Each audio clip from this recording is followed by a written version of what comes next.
ನಮಸ್ಕಾರ ಸ್ನೇಹಿತರೆ, ನಿಮ್ಮ ಜೀವನ ಉಪ್ಪಿನಂತೆ ಆಗಲು ಬಿಡಬೇಡಿ. ಜನ ತಮ್ಮ ರುಚಿಗೆ ತಕ್ಕಷ್ಟು ಬಳಸಿಕೊಳ್ಳುತ್ತಾರೆ. ಮನುಷ್ಯನು ದುರಾಸೆ ಮತ್ತು ಆಸೆಗಳ ಭಾರವನ್ನು ಬಿಟ್ಟಾಗ ಮಾತ್ರ ಆತನ ಮನಸ್ಸಿಗೆ ಶಾಂತಿ ಸಿಗುತ್ತದೆ. ನೀವು ತುಂಬಾ ಮುಖ್ಯವಾಗಿದ್ದರೆ ನೀವು ಕಳೆದುಕೊಳ್ಳುವ ಮೊದಲ ವಿಷಯವೆಂದರೆ ಗೌರವ. ಮನಸ್ಸೇ ಕುರುಕ್ಷೇತ್ರ, ದುರ್ಗುಣಗಳೇ ಕೌರವರು, ಸದ್ಗುಣಗಳೇ ಪಾಂಡವರು. ಇವರೀರ್ವರ ಯುದ್ಧ ನಿರಂತರ. ಪರಮಾತ್ಮನ ಜ್ಞಾನದಿಂದ ಮತ್ತು ಅವನ ಸವಿನೆನಪಿನಿಂದ ಅಸುರಿ ಗುಣಗಳನ್ನು ಜಯಿಸುವುದೇ ಮಹಾವಿಜಯ. ನಮ್ಮ ಶಕ್ತಿಯ ಬಗ್ಗೆ ನಮಗೆ ನಂಬಿಕೆ ಇದ್ದರೆ ಯಾವುದು ಅಸಾಧ್ಯವಲ್ಲ. ಯಾವುದು ಸಾಧ್ಯವೋ ಅದನ್ನು ಮಾಡಲು ನಿಮಗೆ ಶಕ್ತಿ ಬೇಕು. ಯಾವುದು ಅಸಾಧ್ಯವೋ ಅದನ್ನು ಮಾಡಲು ನಮಗೆ ನಂಬಿಕೆ, ವಿಶ್ವಾಸ ಬೇಕು. ಇಂದು ಮಾತ್ರ ಬದುಕಿರುವಂತೆ ಕರ್ತವ್ಯ ನಿರ್ವಹಿಸಿ ಫಲವನ್ನು ದೇವರಿಗೆ ಬಿಟ್ಟು ಬಿಡಿ. ಆಗ ಜಗತ್ತಿನ ಯಾವ ಶಕ್ತಿಯು ನಿಮ್ಮನ್ನು ಮುಟ್ಟುವುದಿಲ್ಲ. ನಾಶ ಮಾಡುವ ಕೆಲಸದಲ್ಲಿ ನಿಷ್ಠೆ, ಪ್ರಾಮಾಣಿಕತೆ, ಸತ್ಯತೆ ಇದ್ದರೆ ಫಲ ನೀಡುವ ದೇವರು ಯಾವ ಸಂದರ್ಭದಲ್ಲಿಯಾದರೂ ನಮ್ಮನ್ನು ಕಾಪಾಡುತ್ತಾನೆ. ನೀವು ಎಷ್ಟೇ ಒಳ್ಳೆಯ ಕಾರ್ಯಗಳನ್ನು ಮಾಡಿದರೂ ಅದರ ಆಯುಷ್ಯ ನೀವು ಒಂದು ತಪ್ಪು ಮಾಡುವವರೆಗೆ ಮಾತ್ರ ಇರುತ್ತದೆ. ಬೇವು ಬಿತ್ತಿ ಮಾವು ಬೆಳೆಯಲು ಆಗದು ಎಂದಾದ ಮೇಲೆ ಕೆಡುಕನ್ನು ಬಯಸಿ ಒಳ್ಳೆಯದನ್ನು ಪಡೆಯಲಾಗದು. ಹೊಡೆತದ ನೋವನ್ನು ಸಹಿಸಿಕೊಳ್ಳುವ ಶಕ್ತಿ ನೀಡಿರುವ ಭಗವಂತ ಸಮಯ ಬಂದಾಗ ತಿರುಗಿಸಿ ಹೊಡೆಯುವ ತಾಕತ್ತನ್ನು ನೀಡಿರುತ್ತಾನೆ.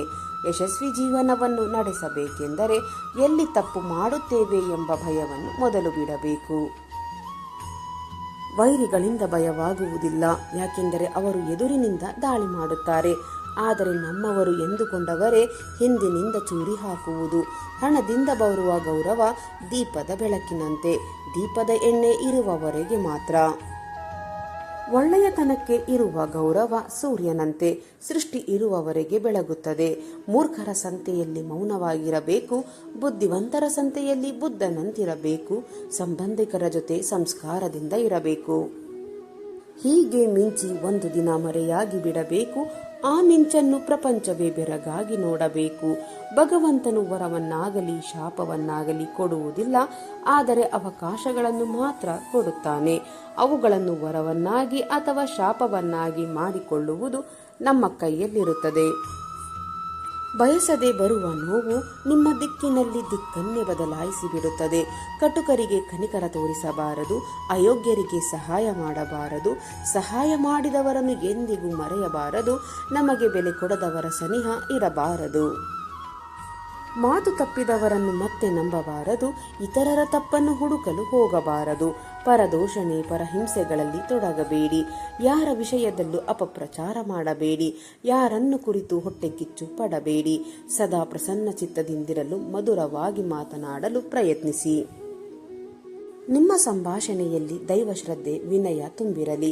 ಕಠಿಣವಾಗಿರುವ ಕಬ್ಬಿಣವನ್ನು ಬೆಂಕಿ ಕರಗಿಸುತ್ತದೆ, ಹಾಗೆಯೇ ಭಗವಂತನ ಶಕ್ತಿ ಬೆಂಕಿಗಿಂತಲೂ ತೀಕ್ಷ್ಣವಾದದ್ದು. ಅದು ಜನ್ಮ ಜನ್ಮಾಂತರದ ಪಾಪವನ್ನು ಕರಗಿಸಿ ಬಿಡುತ್ತದೆ. ಈ ಜಗತ್ತು ಅವಶ್ಯಕತೆಗಳ ಮೇಲೆ ನಡೆಯುತ್ತದೆ. ಚಳಿಗಾಲದಲ್ಲಿ ಸೂರ್ಯನನ್ನು ಪ್ರೀತಿಯಿಂದ ಸ್ವೀಕಾರ ಮಾಡುವ ಜನರು ಬೇಸಿಗೆ ಕಾಲದಲ್ಲಿ ಅದೇ ಸೂರ್ಯನನ್ನು ತಿರಸ್ಕಾರ ಮಾಡುತ್ತಾರೆ. ನಿಮ್ಮ ಕೈಯಲ್ಲಾದ ಸೇವೆ ಎಲ್ಲರಿಗೂ ಮಾಡಿ, ಆದರೆ ಪ್ರತಿಫಲ ಯಾರಲ್ಲಿಯೂ ಬಯಸಬೇಡಿ. ಯಾಕೆಂದರೆ ಸೇವೆಯ ಪ್ರತಿಫಲ ನೀಡುವುದು ಭಗವಂತ, ಮನುಷ್ಯನಲ್ಲ. ಅಸಹಾಯಕ ಎಂದು ತಿಳಿದು ಯಾರ ಹೃದಯಕ್ಕೂ ಅತಿಯಾದ ನೋವು ನೀಡಬೇಡಿ. ಪ್ರತಿಯೊಬ್ಬರಲ್ಲಿಯೂ ಪರಮಾತ್ಮನ ವಾಸವಿರುವುದು ಸತ್ಯ, ಆದರೆ ಅಸಹಾಯಕರಲ್ಲಿ ಪರಮಾತ್ಮ ವಿಶೇಷನಾಗಿರುತ್ತಾನೆ. ಒಂದು ವೇಳೆ ಅವರಿಗೆ ದುಃಖವಾಗಿ ಮೇಲೆ ಎದ್ದರೆ ನಿಮ್ಮ ಸರ್ವನಾಶ ಖಂಡಿತ. ಯಾವುದು ನಿಮ್ಮ ಭಾಗ್ಯದಲ್ಲಿ ಇದೆಯೋ ಅದು ನಿಮಗೆ ಸಿಕ್ಕೇ ಸಿಗುತ್ತದೆ. ಯಾವುದು ನಿಮ್ಮದಲ್ಲವೋ ಅದು ನೀವು ಎಷ್ಟೇ ಪ್ರಯತ್ನಿಸಿದರೂ ಸಿಗಲಾರದು. ಚಿಂತೆ ಬಿಡಿ, ಬದುಕಿನಲ್ಲಿ ಬರುವುದೆಲ್ಲವನ್ನು ಬಂದಂತೆ ಸ್ವೀಕರಿಸಿ. ಕುರುಡನೊಬ್ಬ ದೇವರ ಗುಡಿಯಲ್ಲಿ ಬಂದಿದ್ದನ್ನು ನೋಡಿ ಜನ ನಕ್ಕು ಕೇಳಿದರು, ದೇವರ ದರ್ಶನಕ್ಕೇನೋ ಬಂದಿದ್ದೀಯಾ, ಆದರೆ ದೇವರನ್ನು ನೋಡಬಲ್ಲೆಯಾ ಎಂದು. ಕುರುಡನ ಉತ್ತರ ಹೀಗಿತ್ತು, ನಾನು ದೇವರನ್ನು ನೋಡುತ್ತೇನೋ ಇಲ್ಲವೋ, ಆದರೆ ದೇವರು ನನ್ನನ್ನು ಖಂಡಿತ ನೋಡುತ್ತಾನೆ. ಅದೇ ನನ್ನ ಭಾಗ್ಯ.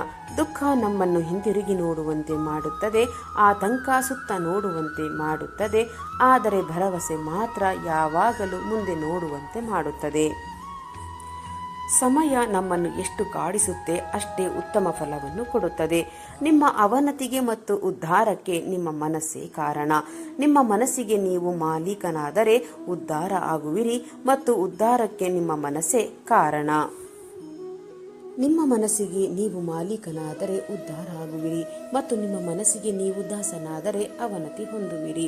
ನಮ್ಮ ಬದುಕಿನಲ್ಲಿ ನಾನಾ ಸಮಸ್ಯೆಗಳನ್ನು ತಲೆಯ ಮೇಲೆ ಹೊತ್ತುಕೊಂಡರೆ ಅದು ಹೊರೆಯಾಗಿ ನಮ್ಮ ಬದುಕನ್ನು ಅಲ್ಲೋಲ ಕಲ್ಲೋಲಗೊಳಿಸಬಹುದು.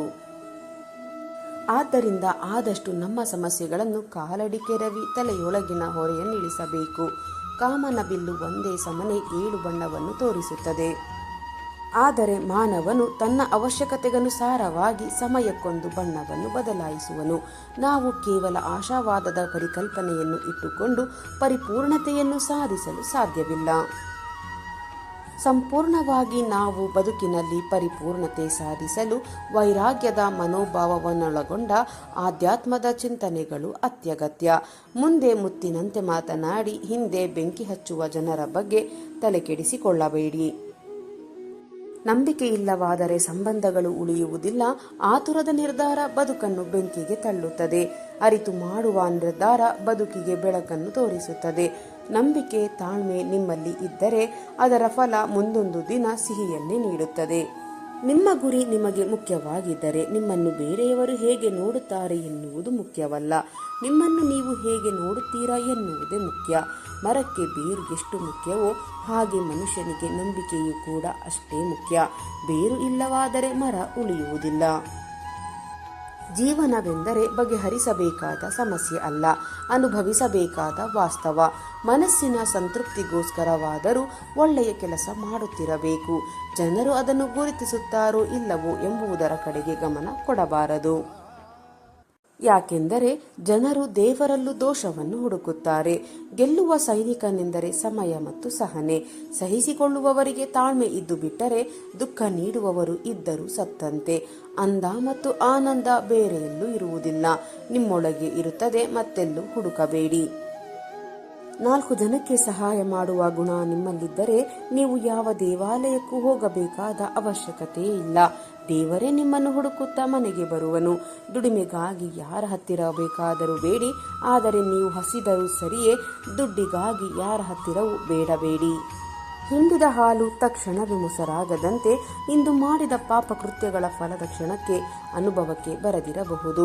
ಅದು ಬೂದಿ ಮುಚ್ಚಿದ ಕೆಂಡದಂತೆ ಸಮಯವನ್ನು ನೋಡಿ ಸರಿಯಾಗಿಯೇ ಸುಡುತ್ತದೆ. ನೆನಪಿರಲಿ ಸ್ನೇಹಿತರೆ, ನಾವು ಮತ್ತೊಬ್ಬರ ಭಾಗ್ಯವನ್ನು ಬದಲಾಯಿಸಲು ಆಗದೇ ಇರಬಹುದು, ಆದರೆ ಖಂಡಿತ ಅವರಿಗೆ ಒಳ್ಳೆಯ ಮಾರ್ಗದರ್ಶನವನ್ನಾದರೂ ಮಾಡಬಹುದು. ಭಗವಂತ ಹೇಳುವುದು ಅದನ್ನೇ.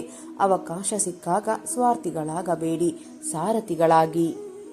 ಉದಯಿಸುತ್ತಿರುವ ಸೂರ್ಯ ಮತ್ತು ಓಡುವ ಕುದುರೆಯ ಫೋಟೋ ಹಾಕಿದರೆ ಯಶಸ್ಸು ಸಿಗುವುದಿಲ್ಲ. ಯಶಸ್ಸು ಸಿಗಬೇಕೆಂದರೆ ಸೂರ್ಯನಿಗಿಂತ ಮೊದಲೇ ಎದ್ದು ಕುದುರೆ ತರಹ ಓಡಬೇಕು. ಒಳ್ಳೆಯ ಜನರನ್ನು ಪರೀಕ್ಷೆ ಮಾಡಬೇಡಿ, ಯಾಕೆಂದರೆ ಅವರಿಗೆ ನೋವಾದರೆ ಮಾತಿಗೆ ಮಾತು ಕೊಡುವುದಿಲ್ಲ, ಬದಲಾಗಿ ನಿಮ್ಮ ಜೀವನದಿಂದಲೇ ದೂರ ಹೋಗಿಬಿಡುತ್ತಾರೆ. ಯಾರಾದರೂ ಬಂದು ನಿಮ್ಮ ಬಳಿ ತಮ್ಮ ಸಮಸ್ಯೆಯನ್ನು ನಿಮ್ಮ ಎದುರು ವ್ಯಕ್ತಪಡಿಸುತ್ತಿದ್ದಾರೆಂದರೆ ದೇವರಲ್ಲಿ ಇರುವಂತಹ ಪೂರ್ಣ ವಿಶ್ವಾಸ ಅವರಿಗೆ ನಿಮ್ಮ ಮೇಲಿದೆ ಎಂದು ಅರ್ಥ. ಅವಿಶ್ವಾಸಕ್ಕೆ ಸೂಕ್ತ ಮೌಲ್ಯ ಕೊಡಿ.